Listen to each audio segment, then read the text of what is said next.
Acompáñenme por favor a Santiago capítulo 3. Vamos a leer los versículos 1 al 12. Ese es el párrafo que nos corresponde estudiar en la mañana de hoy. Hemos estado hablando de esta carta en los últimos meses y vamos a continuar. El hilo de pensamiento va desde el versículo 1 hasta el versículo 12. Dice así: Hermanos míos, no os hagáis maestros muchos de vosotros, sabiendo que recibiremos mayor condenación. Porque todos ofendemos muchas veces. Si alguno no ofende en palabra, este es varón perfecto, capaz también de refrenar todo el cuerpo. He aquí, nosotros ponemos freno en la boca de los caballos para que nos obedezcan, y dirigimos así todo el cuerpo. Mirad también las naves, aunque tan grandes y llevadas de impetuosos vientos, son gobernadas con un muy pequeño timón, por donde el que las gobierna quiere. Así también la lengua es un miembro pequeño, pero se jacta de grandes cosas. He aquí, cuán grande voz que enciende un pequeño fuego. Y la lengua es un fuego, un mundo de maldad.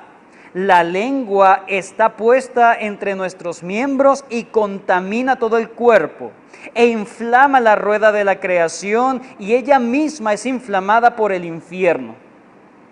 Porque toda naturaleza de bestia y de aves y de serpientes y de seres del mar se doma y ha sido domada por la naturaleza humana. Pero ningún hombre puede domar la lengua, que es un mal que no puede ser refrenado, llena de veneno mortal. Con ella bendecimos al Dios y Padre, y con ella maldecimos a los hombres que están hechos a la semejanza de Dios. De una misma boca proceden bendición y maldición. Hermanos míos, esto no debe ser así. ¿Acaso alguna fuente hecha por una misma abertura agua dulce y amarga? Hermanos míos, ¿puede acaso la higuera producir aceitunas o la vid higos? Así también ninguna fuente puede dar agua dulce, agua salada y dulce.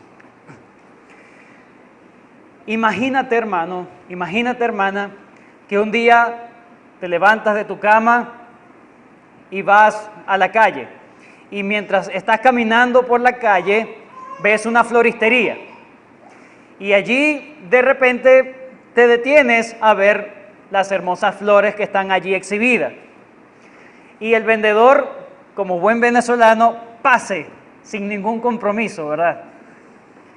¿Qué es lo primero que hacemos? No es preguntar el precio. Bueno, los hombres preguntan el precio, ¿sí? Pero las damas lo primero que hacen, y lo que generalmente se espera, es que se acerquen a las flores. Imagínate haber visto un gran ramo de flores espectacular, hermoso, de gran apariencia, y lo primero que haces es acercarte a ese ramo de flores. Y cuando te acercas y quieres oler, no consigues olor. Y tú empiezas a dudar: o estoy muy enfermo, o el ambiente, hay algo en el ambiente que no me deja percibir el aroma. Y vuelves a acercarte a ese ramo de flores hermoso, espectacular, lo hueles otra vez y resulta que no eres tú, es él. Es el ramo. Son flores artificiales, pero se ven tan espectaculares, parecen reales, pero no lo son. Pero no hay forma de identificarlos a menos que tú lo toques y percibas su olor. Plástico. Pierde su encanto. Básicamente, eso es lo que le está enseñando Santiago a su audiencia. Sean creyentes genuinos. Sean creyentes verdaderos. Qué desagradable un creyente que se dice ser creyente y no da aroma de creyente, sino de plástico. Es un chico plástico, una chica plástica. El verdadero evangelio da aroma de verdadero evangelio. No es una farsa. Y lo que Santiago hace en esta carta es precisamente dar recomendaciones prácticas para que tú puedas evaluar si realmente tienes la fe verdadera o no. De manera que no te autoengañes pensando que tienes la fe verdadera y resulta que llegarás, como en Mateo 7, Señor, Señor, en tu nombre echamos fuera demonios, en tu nombre hicimos esto y aquello, y el Señor te dirá, apartaos de mí, hacedores de maldad. Santiago quiere guardar a los creyentes del autoengaño, quiere enseñarles cómo es la verdadera religión, cómo es la verdadera fe, cómo se ve un verdadero creyente. No hay otra forma de distinguir la fe, hermanos, sino evaluando el comportamiento de la persona. ¿Qué dice? ¿Qué hace? ¿Cómo se comporta en medio de las situaciones? Por eso, en el capítulo 1, ¿qué hemos visto hasta ahora? En el capítulo 1 hemos visto que el verdadero creyente pasa las dificultades, pasa las pruebas, dando gloria al Señor, glorificando al Señor, asumiendo con gozo las pruebas. ¿Cómo lo puede asumir con gozo? Porque viene delante del Señor humillándose, pidiendo sabiduría. Hermanos míos, capítulo 1, versículo 2. Tened por sumo gozo cuando os halléis en diversas pruebas. Cuando un verdadero creyente está en prueba, lo asume con gozo. Probablemente no siente gozo, pero lo asume. Lo toma como un gozo, como un privilegio.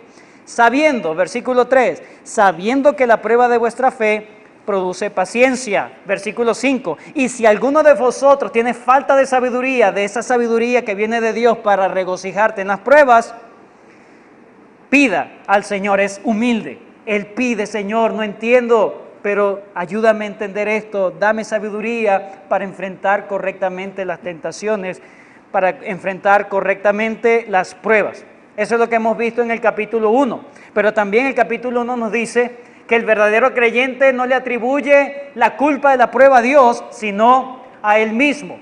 No diga que es tentado de parte de Dios, sino cada uno de su propia concupiscencia.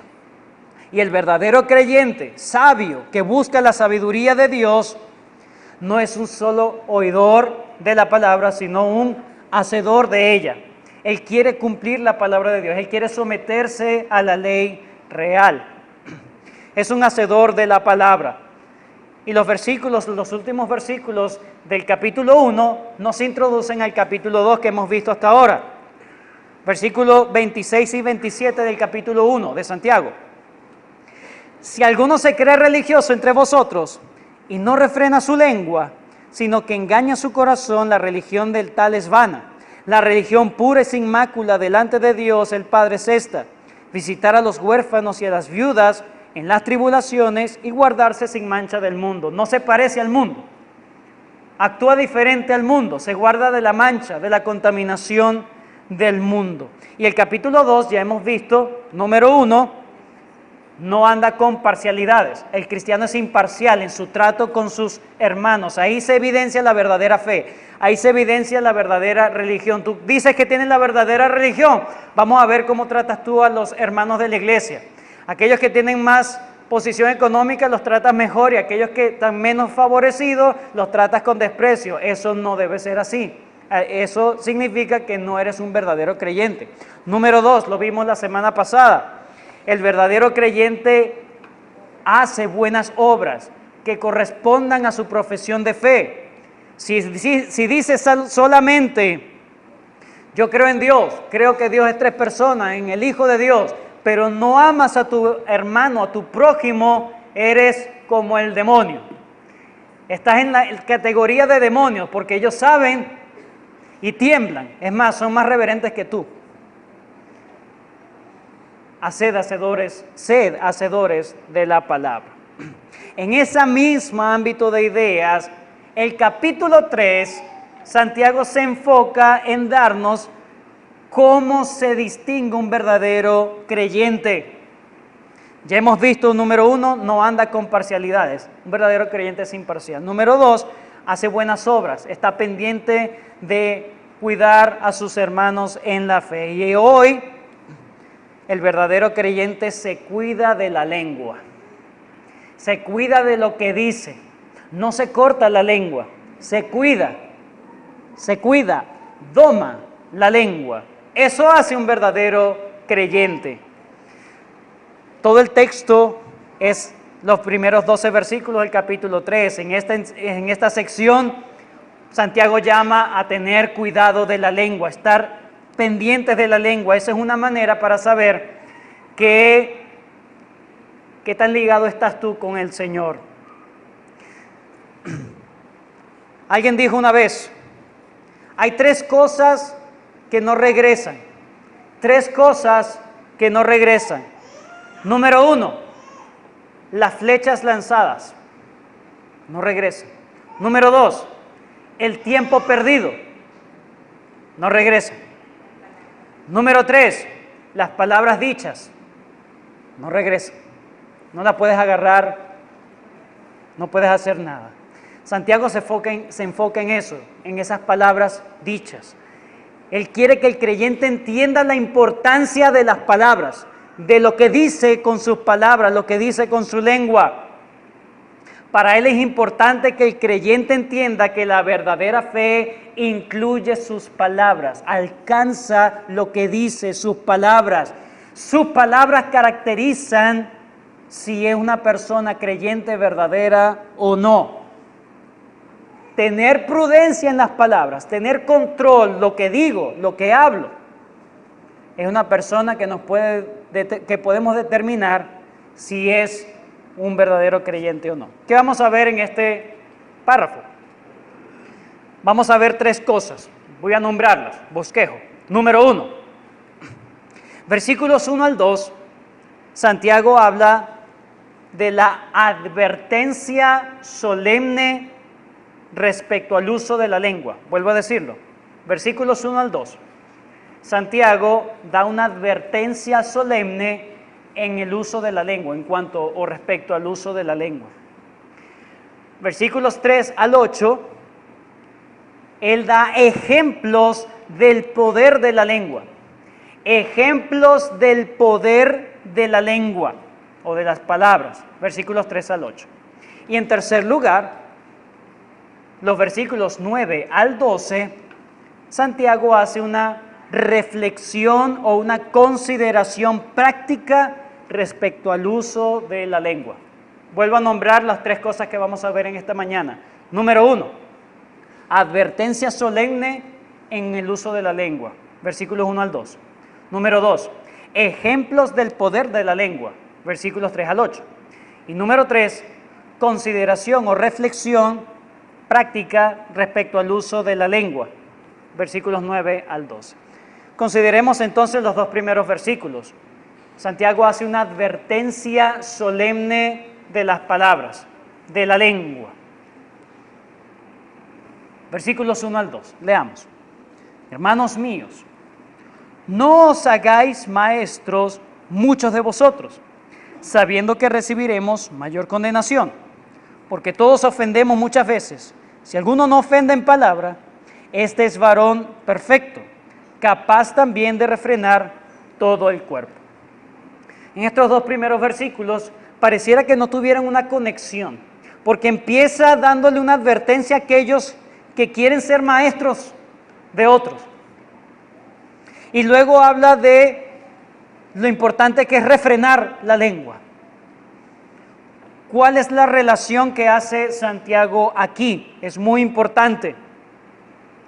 Lo primero que debemos entender, hermanos, es que la audiencia de Santiago es que hay personas que están dispersas. Hay una diáspora de judíos, ¿recuerdan? Él está escribiendo a esos judíos que han salido a otras partes por la dispersión, por la persecución.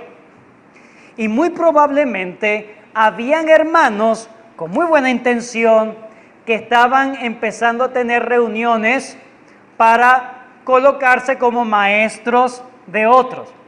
Eran judíos que estaban yendo a ciudades o pueblos gentiles y bueno, aquí llegó el que sabe de la ley. Aquí llegó el que sabe de la teología. Y Santiago les dice, hermanos míos, recuerden, cada vez hago énfasis porque Santiago lo hace. Hermanito, mi querido hermano, ven acá. No se hagan maestros muchos de vosotros. Ten cuidado de colocarte tú mismo como maestros de otro, porque esa es una posición donde lo que dices va a afectar eternamente a tu audiencia. Esa es la relación que hay. Él coloca a aquellos que quieren ser maestros con el uso principal o el instrumento principal del maestro. ¿Cuál es? La sin hueso, la lengua. Entonces él dice, no se coloquen en esa posición porque hay un instrumento perverso, poderoso, tus palabras, la lengua. Y si tú no estás preparado, si tú no puedes domar eso y te colocas en una posición donde Dios no te ha llamado, hay de ti y de los que te oyen. Hay de ti y de los que te oyen. Santiago dice, no os hagáis maestros muchos de vosotros. Es decir, recuerden, los judíos tienen la mayor cantidad de información en cuanto a la ley. Aunque no eran súper ortodoxos, ellos de alguna manera siempre tenían más ventaja de conocer la ley que los pueblos gentiles o paganos. En la cultura judía eran muy respetados y muy reconocidos aquellos que eran maestros de la ley, ¿sí? En la historia de Israel se conocen como los escribas. La intención o el propósito general de los escribas en el pueblo de Israel era ser los copistas de la palabra de Dios para preservar la palabra de Dios. Por lo tanto, se esperaba de un escriba no que conociera parcialmente las escrituras, sino que la conociera totalmente, totalmente. Por lo tanto, tenía la responsabilidad y el privilegio de poder enseñar, porque sabía que iba a enseñar lo que dice la ley, aunque sabemos que no todos los escribas eran fieles a la ley o fieles a lo que realmente decía el texto, sino que hacían sus propias interpretaciones. Lo que hace Santiago ahora es llamar la atención de aquellos que apresuradamente querían agarrar ese rol de gran prestigio de enseñar a otros, bajando los estándares que había en el Antiguo Testamento. No cualquiera en el pueblo judío era maestro de la ley, pero claro, como ellos apenas, ¿verdad? Como dice aquel dicho, en el mundo de los ciegos, el tuerto es rey, ¿sí? Como yo sé un poquito más, ahora todos me van a admirar, todos van a verme y todos van a elogiarme y me voy a ser respetado. Eso es lo que estaban buscando. Y él le dice, hermanitos, hermano querido, no se hagan muchos de vosotros maestros porque recibiréis mayor condenación. ¿Quiere decir que el maestro va a ser llevado al infierno? No, eso no es lo que significa. Él está trayendo a la memoria lo que enseñó el Señor Jesucristo en Mateo 12. Vamos, Mateo 12. ¿Qué dijo el Señor Jesucristo en Mateo 12?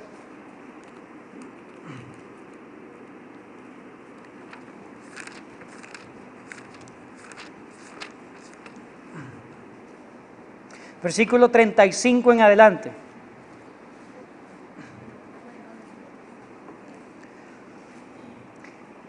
El hombre bueno del buen tesoro del corazón saca buenas cosas, y el hombre malo del mal tesoro saca malas cosas.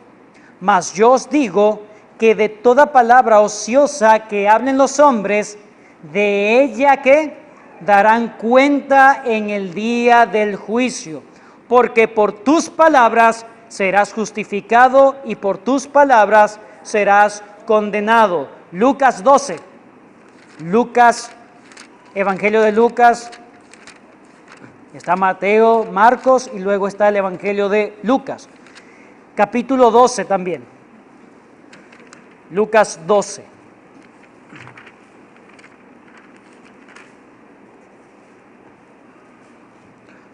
48. 47 y 48. Aquel siervo que conociendo la voluntad de su Señor no se preparó ni hizo conforme a su voluntad, recibirá muchos azotes. Mas el que sin conocerla hizo cosas dignas de azotes, será azotado poco. Porque todo aquel a quien se haya dado mucho, mucho se le demandará. Y al que mucho se le haya confiado, más se le pedirá. El hecho de ser maestro de las Escrituras conlleva una gran responsabilidad. Una gran responsabilidad, no es cualquier cosa. Santiago le dice, no se pongan a la ligera. Si Dios no los ha llamado, ni se les ocurra colocarse como maestros de las Escrituras. No hagan esa osadía, es peligroso. Si usted no está consciente de esa responsabilidad, si usted no sabe muchas cosas, si usted dice, bueno, yo apenas estoy comenzando, pero yo tengo un gran corazón. No. Con tus palabras puedes desviar a muchas personas. Es preferible que sigas aprendiendo, aunque tengas un gran deseo de enseñar a otros, por favor, sigue aprendiendo en silencio, callado, aprende, hasta que el Señor te llame. ¿Quién coloca a los maestros en la iglesia? El Espíritu Santo, Dios mismo. Efesios capítulo 4. Efesios capítulo 4. Y como aprendimos esta mañana, los levitas fueron llamados por gracia, por misericordia de Dios. Dios le dijo, no tendrán heredad, tendrán algo mejor. Yo mismo soy tu heredad. Qué hermoso. Asimismo es aquel que es llamado al ministerio. No es porque se lo merezca, ni porque haya luchado por eso. Es un llamado de gracia de Dios. Efesios 4, 11. Y Él mismo, hablando de Cristo, y Él mismo constituyó a unos apóstoles, a otros profetas, a otros evangelistas, a otros pastores y maestros. Es Cristo quien constituye, no la persona. Si tú ves a alguien, no, es que yo quiero ser maestro, por favor, pónganme donde hay. ¿A dónde puedo servir? Oh, yo quiero servir al Señor, tengo un gran corazón. Ok, hermano, lo mejor es que sigas aprendiendo en silencio. ¿Por qué? No te hagas maestro, porque es una gran responsabilidad. Es un asunto, literalmente, de vida o muerte. De vida o muerte. Vas a ser más severamente juzgado. Debes tener temblor y temor si Dios te llama a ese ministerio. ¿Acaso eso no fue el ejemplo que vimos en Moisés? O Moisés dijo, sí, Señor, yo mismo soy, dame acá, yo voy para allá. No, un respeto. Señor, pero si yo voy en nombre de quién, no, yo no me quiero. Le huía la responsabilidad. No está mal. Pero si Dios llama hay que cumplir, pero hay que cumplir con mucha reverencia, mucho temor. No es cualquier cosa. Cristo es quien constituye. Segunda de Timoteo 1, vayan conmigo, segunda carta de Timoteo capítulo 1.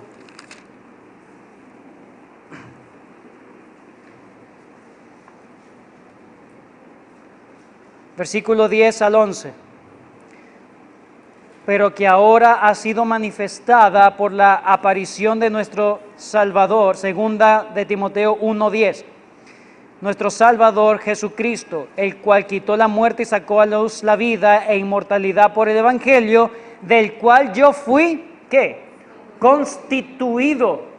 Debes entender que es Cristo quien llama, que es Dios el que instala, no un pastor, no cualquier cosa, es Dios mismo quien llama. Yo siento el pálpito de que Dios me llamó. Tampoco es así.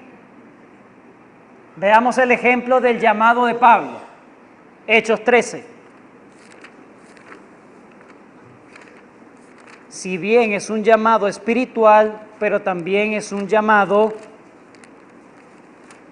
concreto, en un contexto. Hechos 13. Había entonces, ¿en dónde? En la iglesia que estaba en Antioquía, profetas y maestros. Bernabé, Simón el que se llamaba Níger, Lucio de Cirene, Manaén el que se había criado junto con Herodes el tetrarca, y ¿quién más? Saulo. ¿Dónde estaba Saulo? En la iglesia de Antioquía. Versículo 2, ministrando estos al Señor, sirviendo al Señor en la iglesia, y ayunando, dijo el Espíritu Santo, apartadme a Bernabé y a Saulo para la obra que los he llamado. ¿A quién le diría eso el Espíritu Santo? ¿Solamente a Pablo en una revelación personal y privada? No, versículo 3. Entonces, habiendo ayunado y orado, les impusieron las manos y los despidieron. Todos sabían y reconocían el llamado que Dios había hecho a Pablo y a Bernabé. Dios llama, la iglesia confirma. Dios llama, Dios cualifica a quien Él quiere colocar como un maestro de su palabra, y la iglesia reconoce ese llamado. El que anhela obispado, buena obra desea, pero es necesario que el obispo sea esto y esto y esto y aquello. Ahora, eso no es solamente para que la persona que quiere ser obispo o quiere ser pastor diga, bueno, yo cumplo con esos requisitos. No, eso es para que la iglesia tenga un estándar para evaluar a aquel que quiera eso. El deseo no lo es todo. Por eso Santiago lo dice. Santiago es muy enfático, él dice, no se coloquen ustedes mismos, esperen en la voluntad de Dios, esperen el llamado de Dios. Ay, pero ¿cómo sabré el llamado de Dios? Estoy impaciente. Bueno, la impaciencia te está diciendo que no estás apto todavía. No es por el voto popular de la iglesia. ¿Quién vota por este hermano? Todo por allá. Bien, ganó el hermano, bien, ganó. No. Así no se elige un pastor. No es por amistad, no, es que él tiene pinta de pastor. Mire cómo se viste. Mira cómo ve el porte de pastor tiene el hombre. Venga, vamos a ponerlo como pastor. Tampoco es así. No es porque estudió en un seminario. No, es que ya el hombre estudió teólogo, licenciado, magíster, doctor. Tampoco, los seminarios no envían, no hacen pastores. Preparan al pueblo de Dios. Pero quien hace el pastor, quien da el llamado al pastorado o a ser un maestro de las Escrituras es Cristo. Es el Señor, y Él lo da a quien Él quiere, Un hombre arrogante dice, yo debería estar ahí predicando. Yo lo hubiese hecho mejor. Bueno, si me hubiesen dado la 1000 oportunidad, ahí sí es verdad, los muros caen. Un humilde dice, me gustaría estar en esa posición algún día. Voy a hacer lo posible, voy a prepararme. Y si Dios me llama, quiero estar listo cuando reciba el llamado del Señor. No se pongan muchos de vosotros como maestros, porque recibirán mayor condenación. Es preferible estar en el sitio donde te corresponde que estar usurpando un puesto de lo cual no vas a ser competente y el Señor te va a demandar por haber estado allí. Yo no te coloqué allí. ¿Qué haces tú ahí? Sabiendo, sean sabios, sabiendo que recibiremos mayor condenación. Es bueno anhelar un sitio de maestro, un sitio, ¿verdad?, para enseñar a otros, pues, por supuesto. Pero no te hagas tú, deja que el Señor guíe todo. ¿Acaso no confías en que Dios tiene el control de todo? No, es que yo quiero tener el control de las cosas. ¿Cómo sé que estoy? Por favor, dígamelo. ¿Cómo sé que estoy listo? Versículo 2. Porque todos ofendemos muchas veces. ¿Acaso todos cometemos errores? Lo que dice Santiago, ¿cierto? Si alguno no ofende en palabra, una buena medida para saber que alguien ya se está acercando, puede ser considerado para un ministerio pastoral de maestro, si refrena su lengua. Porque si refrena su lengua, refrena todo su cuerpo. Dominio propio es el llamado. El llamado es al dominio propio. ¿Cómo puedo yo saber a alguien que está capacitado, que está llamado por Dios? Aparte de cumplir, como dice en Timoteo, que sea marido de una sola mujer, prudente, toda la cosa, no un neófito. Neófito significa un recién plantado, un recién convertido, alguien que está llegando nuevo. Si estás llegando nuevo a la reforma, mosca, porque estás llegando nuevo, ¿sí? A la doctrina, tienes que conocer doctrina. Si estás en esa posición, ora al Señor. Si ya estás ejerciendo una posición de maestro, ora al Señor, ayúdame Señor, porque la posición en donde estoy es sumamente importante y no quiero hacerlo a la ligera. El llamado entonces es, ¿quieres saber si estás preparado? Una de las medidas para saber es qué tanto tienes control de tus palabras, de lo que tú hablas. Allí se puede ver la madurez espiritual. Este es varón que dice perfecto. En el capítulo 1 hablamos que la perfección no es inmaculado, sin pecado, sino alguien que es maduro en la fe, alguien que ha progresado en la fe. Entonces, en la manera práctica para evaluar a alguien, ¿cómo son sus palabras? ¿Qué dice? ¿Qué habla? ¿En qué radican sus diálogos, sus conversaciones? Porque si es así, si logra ser prudente con su lengua, podrá controlar el resto de su cuerpo. Entonces la pregunta aquí, ¿pero es tan difícil es controlar la lengua, Santiago? ¿Tan difícil es? Preguntémosle, no a las mujeres, tranquilo. Preguntemos al propio Santiago.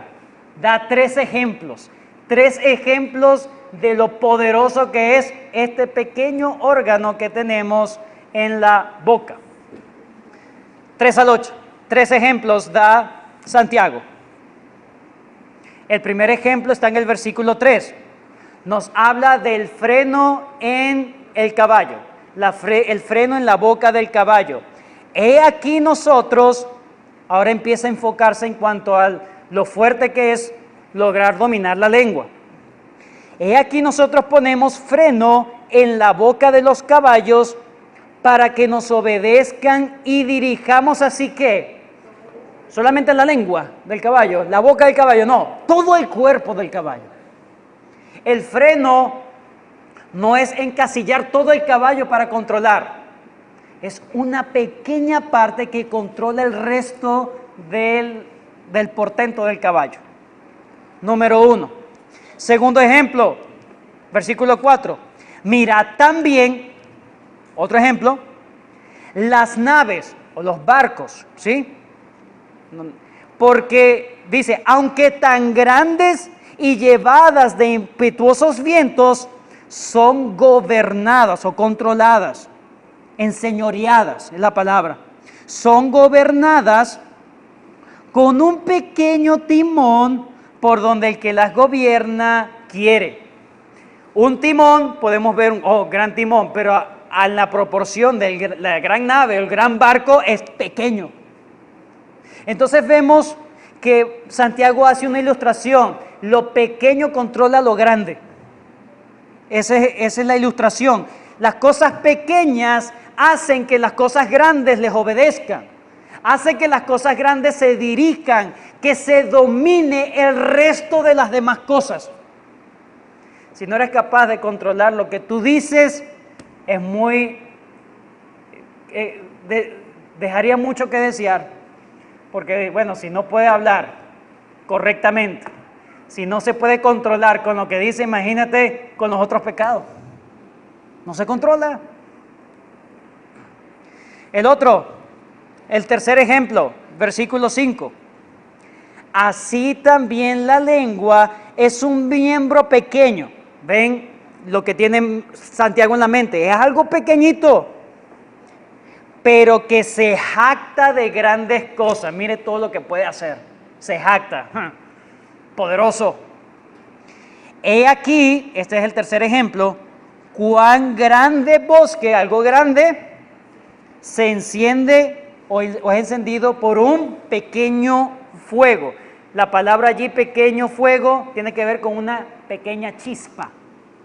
Con una chispita puedes encender un bosque completo, lo puedes arrasar. ¿Qué hacen los caballos? Si no son domados, atropellan a cualquiera, pero se pueden controlar. Las naves, si no son controladas, ellas van por las cosas externas, los vientos la mueven por donde quiera, pero puede haber un control a pesar de las cosas externas que hay. El fuego puede ser tan destructivo, pero si no hay esa pequeña chispa, no hay fuego. Sin leña se apaga el fuego, dice un proverbio. La lengua se jacta de crear grandes cosas, o para bien o para mal. Si tú quieres enseñar, tienes que estar atento. Lo primero que yo debo estar pendiente es la manera en cómo hablo. Ah, no, bueno, eso es solamente para los que quieren ser pastor. Además, yo soy mujer, yo no voy a ser pastor. Esto es para todo creyente. ¿No quieres ser maduro en la fe? ¿Perfecto en la fe? ¿Cabal en la fe? Entonces, esto es algo aplicable no solamente para el que desea estar en una posición de enseñar, sino para todo verdadero creyente. Ahí se ve, a ver si huele a creyente. ¿Sí? Curtis Bachman dice lo siguiente, muy interesante. La lengua puede inducir a los hombres a la violencia o puede moverlos a las más nobles acciones. Puede instruir al ignorante, alentar al abatido, consolar al sufriente y confortar al moribundo. O puede aplastar el espíritu humano, destruir reputaciones, esparcir desconfianza y odio y llevar a las naciones al borde de la guerra.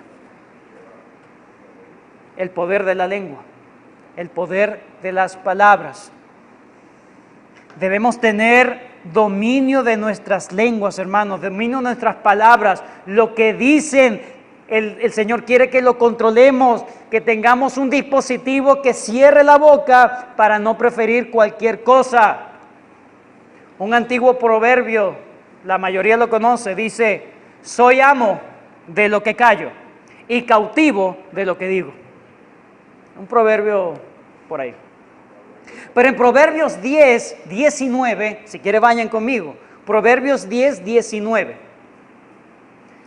dice el proverbio, en las muchas palabras no falta pecado, pero el que refrena sus labios es prudente.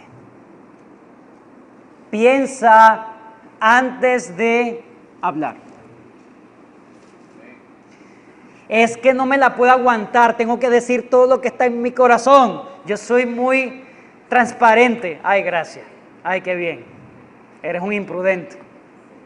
Eso es lo que dicen las Escrituras. Hay cosas que se pueden callar.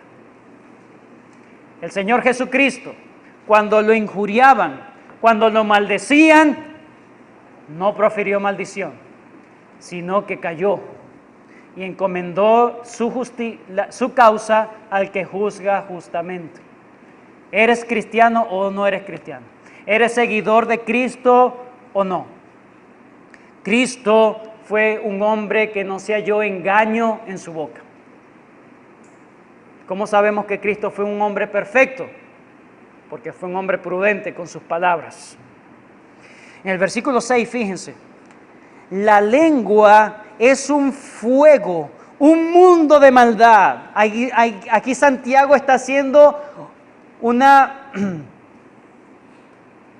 la palabra es sinécdoque, ¿ok? Eso es un recurso literario de una generalización, algo muy grande, la sinécdoque. Es decir, miren lo que hace grandes cosas la lengua. Es un fuego, un mundo de maldad. La lengua está puesta entre nuestros miembros y contamina todo. Es decir, no queda ápice, no queda absolutamente nada que no pueda ser afectado por las palabras, por la lengua. Todo es afectado por las palabras. Dice que afecta incluso la rueda de la creación. ¿A qué se refiere la rueda de la creación? Algunos entienden que es como el ciclo, que conocemos como el ciclo de la vida. Es decir, desde que se inicia hasta que se termina el ciclo, la rueda. Las palabras, lo que tú dices, lo que tú hablas, afecta desde que tú naces hasta que te mueres. Todo tiene que ver con lo que se dice, con las palabras que se lanzan.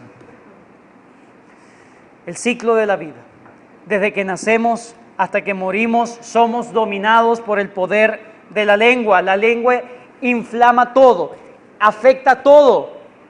Y aquí vemos una hipérbole también de Santiago, en la última parte, que dice, ella misma es inflamada por el infierno. Es decir, que cuando tú te reservas, hay paz.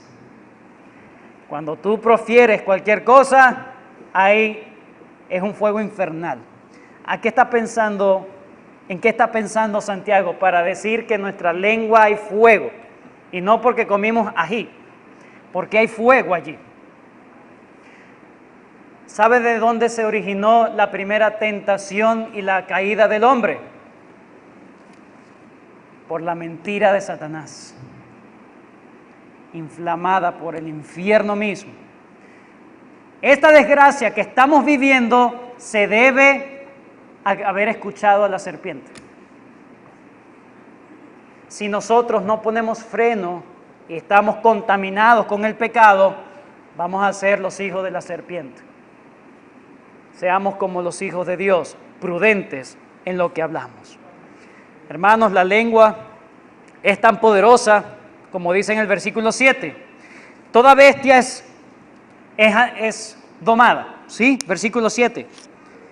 De aves y de serpientes y seres del mar se doma y ha sido domada por la naturaleza humana. El hombre se ha podido enseñorear, ha podido domesticar grandes animales. Pero ningún hombre puede domar la lengua, que es un mal que no puede ser refrenado, lleno o llena de veneno mortal. La pregunta entonces, ¿por qué nos cuesta tanto dominar la lengua? Si es tan poderosa, ¿por qué podemos dominar leones? Podemos dominar osos, elefantes, podemos dominarlo, podemos enseñorearnos, pero de esto, tan pequeño, ¿por qué no te puedes dominar, no te puedes controlar? Porque eso está pegadito al corazón. Eso está pegado, cuando se habla de corazón en las Escrituras, no es ese el órgano que late. El corazón es nuestro pensamiento, lo que nosotros entendemos de la vida, el corazón. Mateo 15, vayan conmigo, Mateo 15.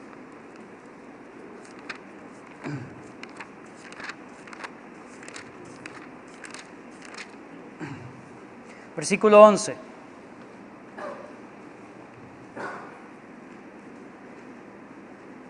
Mateo 15, 11.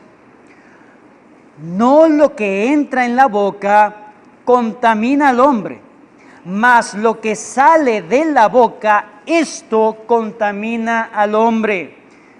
Versículo 18. Pero lo que sale de la boca, ¿de dónde sale? Del corazón sale. Y esto contamina al hombre, porque del corazón salen los malos pensamientos, los homicidios, los homicidios, los adulterios, las fornicaciones, los hurtos, ¿qué más dice? Los falsos testimonios, pecado de la lengua, las blasfemias, pecado de la lengua, y estas cosas son las que contaminan al hombre, pero el comer con las manos sin lavar no contamina al hombre. hay que lavarse las manos igual, ¿ok? Pero eso no contamina espiritualmente al hombre. El problema entonces no es tanto la lengua, ¿sí lo ven? Es el corazón. ¿Cómo sé yo que alguien ha llegado a una madurez espiritual? Porque controla la lengua. Lo que dice es correcto, es apacible. Es alguien que habla como un verdadero hijo de Dios. Significa que la lengua, la boca, lo que sale de la boca, se está desprendiendo de su propio corazón. Si hay maldad en tu corazón, lo que va a salir es maldad. Si hay porquería en tu corazón, lo que va a salir de tu boca es eso. Ay, se me salió la palabrota. Bueno, se le salió, usted mismo lo ha dicho, está adentro. El problema no es tanto el poder de la lengua, el problema es el corazón. Por eso Santiago dice, ningún hombre puede domar la lengua. No lo podemos hacer, pero el Señor sí lo puede hacer. Quien tiene el Espíritu Santo en su vida, sí puede controlarse. Ese es un fruto del Espíritu, hermano. La prudencia, la templanza, el dominio propio. Esos son frutos del Espíritu. ¿Acaso el Señor no controló las lenguas de los primeros creyentes en el día de Pentecostés para que hablaran en otros idiomas? Es Dios quien se enseñorea de eso. El hombre no puede. Necesitamos de Dios en nuestras vidas. Por último, Santiago nos ha dado una advertencia solemne. Mosca, ojo, aquel que quiera simplemente ser un gran maestro. Se está acarreando una condenación. Estás yendo a un sitio muy alto que si caes vas a caer más fuerte. Versículo 2 nos dice, sí, todos cometemos errores, pero el que está en esa posición no debe cometer el error de la lengua, porque es muy fuerte, muy poderosa. Versículos 3, 4, 5, 6 nos habla de los ejemplos. En el versículo 9 al 12, es la última sección, Santiago llama a la integridad, a la coherencia de tus palabras con lo que tú dices que eres. Yo soy cristiano, pero de mí salen palabras corrompidas. ¿Saben qué son palabras corrompidas, verdad? Palabras corrompidas, vayan conmigo a Efesios 4. Efesios 4. Ninguna palabra corrompida salga de vuestra boca, sino la que sea buena para la necesaria edificación, a fin de dar gracia a los creyentes. Una palabra corrompida es una palabra deteriorada, es una palabra corrupta, dañina, es una palabra que tiene intenciones de dañar, es una palabra que tiene intenciones de perjudicar. Ninguna palabra corrompida salga de vuestra boca. Malas palabras, groserías, creyentes diciendo groserías. No, es que en mi pueblo eso no es grosería. Ah, pero aquí sí. Entonces, ama a los hermanos, no les seas tropiezo. Es que yo soy libre en Cristo y puedo decir groserías. No. Un creyente debe estar teniendo palabras sazonadas, dice la palabra de Dios, Colosenses 4:6. Colosenses 4:6. 4:6. Ya. Sea vuestra palabra siempre con gracia. Ah, es que yo digo groserías con graciosamente. No. Sea siempre con gracia, sazonada con sal, para que sepáis cómo debes responder a cada uno. Santiago llama a la integridad del creyente, a que lo que diga se corresponda con lo que dice que es. Yo soy creyente Y una de las formas para saber si eres o no creyente es la forma en cómo te diriges con tus palabras. Nuestras palabras deben corresponder con la naturaleza. Dije, la lengua está conectada al corazón, a los pensamientos, a la naturaleza. Pero si en ti hay una nueva naturaleza, tus palabras también cambian. Tus palabras serán diferentes, no por el acento, sino por las cosas que tú hablas, son de edificación. Dejas las palabras de doble sentido, de insinuaciones perversas, porque en tu corazón se supone que no hay perversidad. Santiago quiere que la audiencia reflexione. Santiago allí. Y nos hace a nosotros obviamente reflexionar. Versículo 9. Con esa lengua bendecimos al Dios y Padre, es decir, le alabamos, le exaltamos, cantamos himnos. Cantamos himnos hermosos, aclamamos al Señor de la salvación. Chévere. Y con ella maldecimos a los hombres que están hechos a la imagen y semejanza, que están hechos a la semejanza de Dios. No corresponde. Se supone que si tú alabas al Señor, también tus palabras con tu prójimo, que son a imagen de Dios, hay respeto. Hay palabras edificantes para él, para ella, para el prójimo. Y no maldiciones. No debemos maldecir a ningún hombre, ni debemos desearle el mal a ningún hombre. Si es de desear algo, debemos desear justicia y misericordia. Versículo 10, otra ilustración de Santiago. Santiago bastante pedagógico, bastante maestro. Una ilustración más, te lo pongo así, hermano. Como dice, hermanos míos, amados. ¿Sí? Te lo pongo así. De una misma boca, ¿cómo es que procede bendición y maldición al mismo tiempo? Esto no debe ser así. Esa palabra, esto no debe ser así, Santiago está diciendo prácticamente, eso no es compatible con la fe. Esto no debe ser así, hay una incongruencia, hay un cable pelado por ahí, hay un cortocircuito que eso no está bien. Esto no debe ser así, eso no corresponde a un verdadero creyente, a un hijo de Dios. Un hijo de Dios controla lo que dice. Dice las cosas sabiendo que va a dar cuenta en el juicio final, está mirando el juicio final, de toda palabra ociosa que salga de vuestra boca, darás cuenta. Y eso es tanto para los pastores, para los maestros, como al resto de aquellos que son creyentes. Tienen temor de ofender al Señor con sus bocas. Alaban, exaltan a Dios, pero a los demás los difaman. Calumnias, chismes, juicios a priori, murmuración, imprudencias, comentarios hirientes, flechas, mordaz. Eso no debe salir si hay un verdadero corazón regenerado. Dios quiere tu corazón, hermano. Dios quiere controlar tu corazón. Si controla tu corazón, controlará tus palabras. Y si está en tu vida, el Señor te ayudará a que tú te enseñorees de lo que tú hables, de lo que tú hablas. La lengua descubre qué naturaleza hay en ti. ¿Qué naturaleza hay en ti?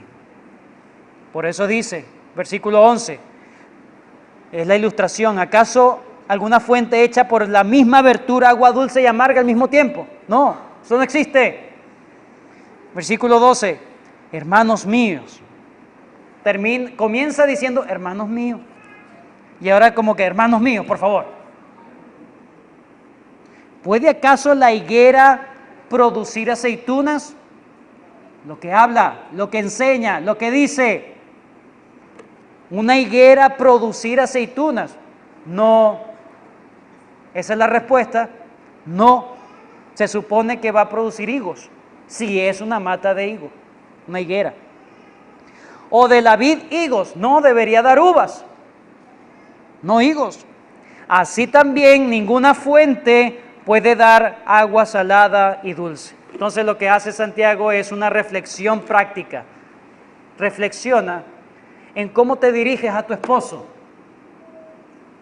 Hay palabras de respeto, hay palabras de sujeción, hay palabras hirientes, hay palabras mordaces, hay palabras que denigran, calumnias, chismes. Reflexiona, ¿qué está saliendo de tu boca? ¿Son diferentes las palabras que salen ahora antes o no? ¿O sigues siendo la misma persona de antes, simplemente que ahora dice que eres cristiano? Pero sigues denigrando a las personas, sigues hiriendo a las personas, sigues metiéndote en chisme, sigues calumniando, sigues dando maledicencia, maldiciendo, decir mal cosas, no decir lo justo, sino cosas malas. La hipercrítica es un pecado, hermanos.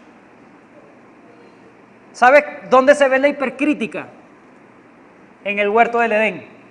El Señor dijo, de todo árbol del huerto podrás comer, pero de este árbol no. Y el otro, el hipercrítico, dijo, el Señor dijo que de todo árbol no. El hipercrítico siempre está mirando la mancha. No se puede regocijar en el lienzo blanco completo, sino, es que nada puede ser perfecto. Ahí está. Es que yo sabía que nadie me engaña. Es que yo soy mejor que los demás, es lo que está diciendo. Entonces, hermanos, Santiago quiere enseñarnos a que evaluemos cómo están nuestras palabras. ¿Qué decimos? ¿En qué radican tus conversaciones? ¿Está el Señor en tus conversaciones? ¿O solamente el domingo en la mañana hasta las 12, hasta las 2:30? De ahí para allá, Dios no es mencionado por otra cosa, sino solamente para lamentarte. Que el Señor nos ayude a demostrar y oler como verdaderos creyentes. Amén. Gracias, Señor, por tu bendición. Gracias por este tiempo que nos das. Gracias por Santiago, Señor, que nos enseña de manera práctica la teología, que nos enseña, Señor, y nos hace reflexionar de las cosas que salen de nuestras bocas, la lengua, Señor. Ayúdanos a enseñorearnos de tal manera que podamos demostrar que somos hijos tuyos, Señor. Y si no, ayúdanos, danos esa nueva naturaleza. Ayuda, Señor, a aquellos que no son creyentes, a que entiendan que todas las cosas que dicen, aun cuando te niegan a ti, de eso van a rendir cuenta, Señor. Que ellos se humillen delante de ti, así como tu pueblo se humilla o debería humillarse delante de ti, y pedir que nos ayudes a enderezar nuestros caminos. Y en eso radican nuestras palabras, la lengua. Gracias, Señor, por la enseñanza. Sella tu palabra en nuestros corazones. Te lo pedimos en el nombre de Cristo Jesús. Amén.